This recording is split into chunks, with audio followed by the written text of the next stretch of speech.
Selamat sejahtera semua. Kami dari kumpulan 8 bagi subjek kenegaraan Malaysia akan mengupas mengenai kes pembuangan bayi yang semakin berleluasan di Malaysia. 10, 9, 8, 7, 6, 5, 4, 3, 2, 1. Kajian ini meliputi pengenalan punca berlakunya statistik kes-kes pembuangan bayi di Malaysia. Kesan negatif daripada tindakan tersebut, langkah yang berkesan untuk mengatasi serta rumusan dan harapan kami. Di sini, saya akan menerangkan pengenalan apa yang dimaksudkan dengan pembuangan bayi. Pembuangan bayi adalah perbuatan menghapuskan anak kecil yang tidak berdosa ke merantau-rantau tempat tanpa ada sifat berberik kemanusiaan. Pembuangan bayi merupakan satu jenayah. Ia terjadi akibat kehamilan yang tidak diingini. Ramai remaja yang mengandung di luar nikah terpaksa membuang bayi. Mereka secara terdesak akibat malu dan takut akan akibat yang bakal ditanggung. Kini, kes pembuangan bayi di Malaysia, terutamanya dalam kalangan remaja, semakin berleluasan walaupun kita sudah memasuki tahun 2021. Oleh itu, usaha yang lebih bersebatu untuk menerangi isu sosial ini harus dimulakan sekarang. Baiklah, saya akan meneruskan perbincangan ini dengan menerangkan punca yang terjadinya kes pembuangan bayi. Yang pertama adalah kurang didikan agama, di mana kefahaman agama merupakan panduan yang penting untuk diterapkan dalam jiwa remaja agar mereka dapat membezakan perkara yang baik dan yang buruk. Dan sekiranya perkara ini diambil mudah oleh setengah pihak, remaja tersebut akan lebih cenderung untuk melakukan sesuatu mengikut kepuasan mereka tanpa memikirkan hukum agama. Yang kedua adalah pengaruh rakan sebaya, di mana faktor ini berlaku dalam kalangan remaja.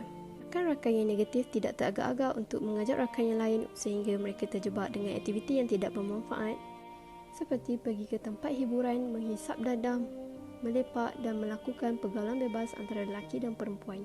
Ketiga adalah sikap masyarakat yang suka mengkritik dan menghukum. Hal ini lebih tertumpu kepada keluarga, di mana pandangan daripada pihak keluarga akan memberikan tekanan yang hebat kepada remaja ini sehingga sanggup membuang bayi ini kerana merasakan bayi ini adalah sebuah bebanan untuk Hadirin keluarga. yang dikasihi sekalian, negara kita sudah mencapai 64 tahun kemerdekaan bermula pada 64 Ogos 1957.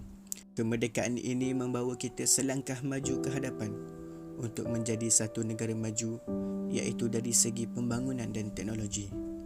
Namun, sayang sekali apabila negara kita jauh maju ke hadapan, tetapi masyarakat kita masih belum merdeka dari segi akal dan fikiran. Ya, apa yang saya maksudkan pada kali ini iaitu amat berkait rapat dengan isu pada kali ini, yakni isu pembuangan bayi. Isu ini amatlah besar dan kita perlu segera menghapuskannya. Tambahan pula, ia amat menyedihkan apabila hal-hal sebegini sering berlaku di kalangan remaja kita dan sehinggakan ia berlega-lega di kalangan pelajar-pelajar. Adakah ini yang kita banggakan sebagai rakyat Malaysia, negara yang merdeka? Bukan ini yang kita ingin kecapi. Tanpa membuang masa, kami akan menunjukkan beberapa statistik berkenaan isu pembuangan bayi. Berdasarkan statistik kes pembuangan bayi bagi tahun 2014 hingga tahun 2018 di Malaysia bagi setiap negeri secara keseluruhannya menunjukkan peningkatan, iaitu dari 103 kes pada tahun 2014 kepada 128 kes pada tahun 2018. Kes pembuangan bayi juga mengalami penurunan, iaitu dari 125 kes pada tahun 2019 hingga 53 kes pada Jun 2020. Terdapat banyak tempat yang menjadi kes pembuangan bayi, terutamanya di kawasan rumah dan tandas.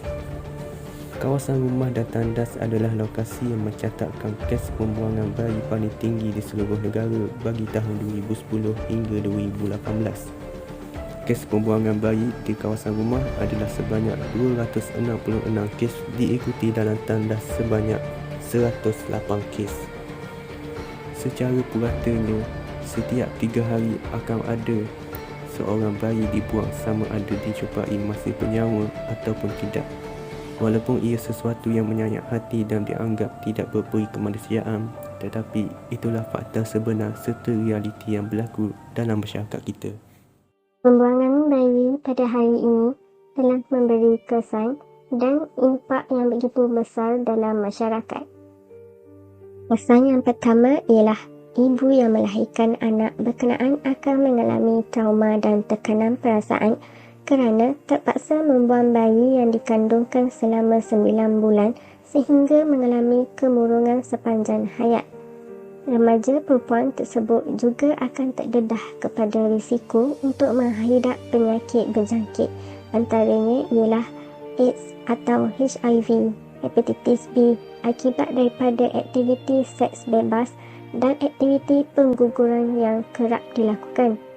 Bayi merupakan anugerah Tuhan yang paling berharga kepada pasangan suami isteri, namun tidak kepada pasangan kekasih yang telah pun terlanjur dan tidak bersedia untuk memikul tanggungjawab. Akibat sifat kemanusiaan yang semakin hilang dalam diri, bayi yang dilahirkan oleh remaja yang terlibat, sama ada cukup bulan atau tidak, akan terbiar dan natijahnya terpaksa dibuang di tempat-tempat yang terpencil dan sunyi untuk menutup rasa malu atau bimbang ditangkap. Selain itu, keluarga remaja perempuan juga akan terkena tempiasnya di mana maruah diri dan keluarganya akan musnah dan akan terus dicemuh dan disisihkan oleh masyarakat sehingga mereka benar-benar terasing daripada masyarakat. Akibatnya, keluarga yang terlibat memilih untuk menghantar anak mereka ke pusat pemulihan.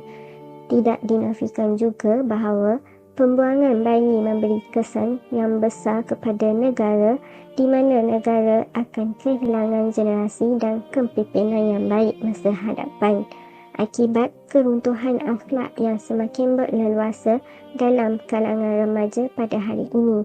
Jadi, jika perilaku negatif ini dalam kalangan remaja semakin berleluasa, siapakah yang akan membela nasib negara kita pada masa akan datang?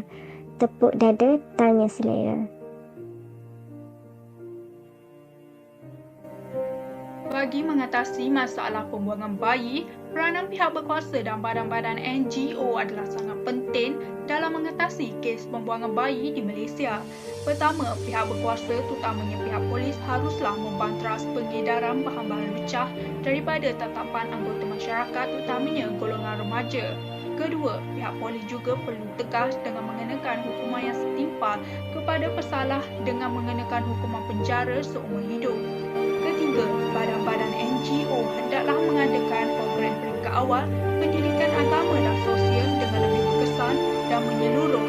Penekanan pendidikan amat penting bagi menyedarkan masyarakat utamanya remaja agar mereka tidak terjebak dalam masalah sosial yang membabitkan jenayah pembuangan bayi. Secara kesimpulannya, jelaslah bahawa trend kes pembuangan bayi ini perlu dititik beratkan oleh semua pihak tanpa mengira pangkat, bangsa maupun usia. Walaupun secara dasar kita ketahui kebanyakan punca berlakunya pembuangan bayi oleh kebanyakan di kalangan remaja yang ada kalanya berawal usia belasan tahun, maka mereka ini perlu dibendung dengan cara memberi didikan melalui didikan agama ataupun nasihat oleh keluarga untuk menjauhi perkara yang mendorong kepada berlakunya anak di luar nikah. Malah bukan sahaja masalah begitu, tetapi ada juga pasangan yang berkahwin usia muda tidak mampu menanggung kos sara anak mereka, maka terjadilah penghantaran bayi dengan diletakkan di tepi jalan, masjid dan sebagainya. Oleh itu, sebagai rakyat Malaysia, kita perlu sama-sama membantras pembuangan bayi ini demi menjaga imej negara supaya tidak dipandang serong oleh negara lain seperti negara jiran, iaitu Indonesia, Thailand, Vietnam ataupun negara Eropah. Jadi, harapan kami apabila membentangkan tajuk pembuangan bayi di Malaysia ini ialah mengharapkan tragedi kes pembuangan bayi di Malaysia dapat dikurangkan dan juga semua pihak dapat memberi kerjasama sewajarnya demi menjaga nama baik Malaysia dan janganlah disebabkan nilai setitik rosak susu sebelah.